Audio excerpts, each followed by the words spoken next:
Hi everyone!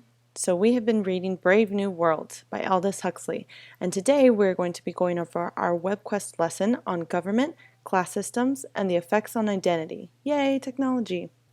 So in this lesson we're going to be examining how individual identity is impacted by the government's classification of its citizens, and we'll take a look at this both in Brave New World and the real world that we live in.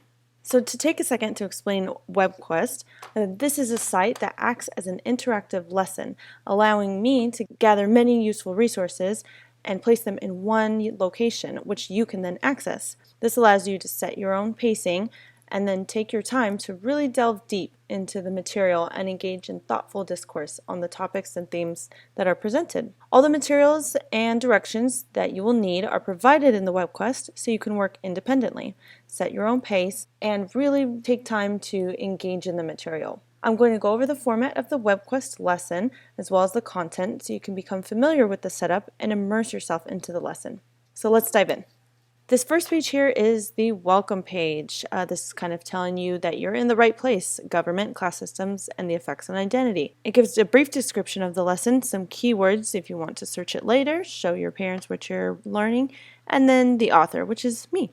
So to the left here is our menu. This is going to be our guide map within the WebQuest. So you're just going to go down in order. This first tab that we're on here is the welcome page. This is where we're starting. The next one would be introduction.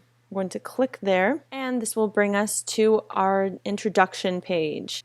And it will keep this title up here on the top so you always know that you're on the right lesson. So the introduction is going to break down our essential questions. It's going to give you kind of a brief overview of what to expect, and then kind of prime your brain and give you the train of thought so you can prepare yourself for this lesson. So the next page is going to be the task. Right, this task page. This is going to be where it gives you more specific direction. So here it will give you objectives. It's going to tell you what you're going to be able to do by the time you're done with this lesson. And this WebQuest lesson may seem a little overwhelming at first, but we're going to break this down and complete each separate area over the course of a week. So you have plenty of time to go over each section, really take your time, and not have to worry about getting it all done. Of course, you can work ahead if you finish early, but it's set up this way so that way you don't feel rushed and you can really do your best work. All right, so after you've read the overview of these directions here in the task section, you're going to click on the next tab, which is process. So this process tab here is really going to be the main area of the WebQuest. It's going to give you the specific instructions for each section, break down the timeline, and this is where you're going to find all the links that you need to answer the questions and to complete the lesson. So you want to start right up here where it says directions. Right off the bat, it's going to tell you read all instructions first.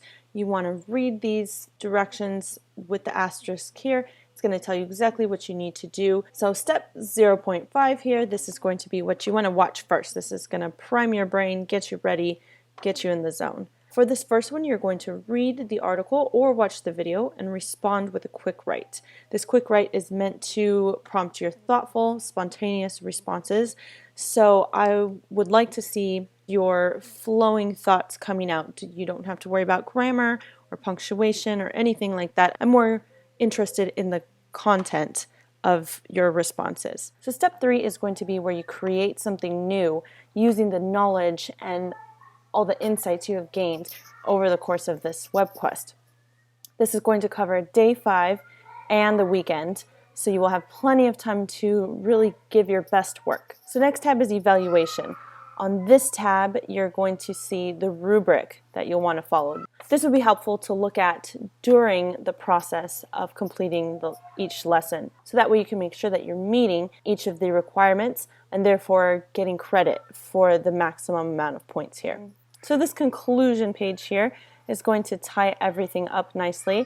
This is going to help you reflect back on what you've learned through this WebQuest, kind of just give you some questions here to trigger those different concepts that we have gone over, and kind of just tie everything up really nicely.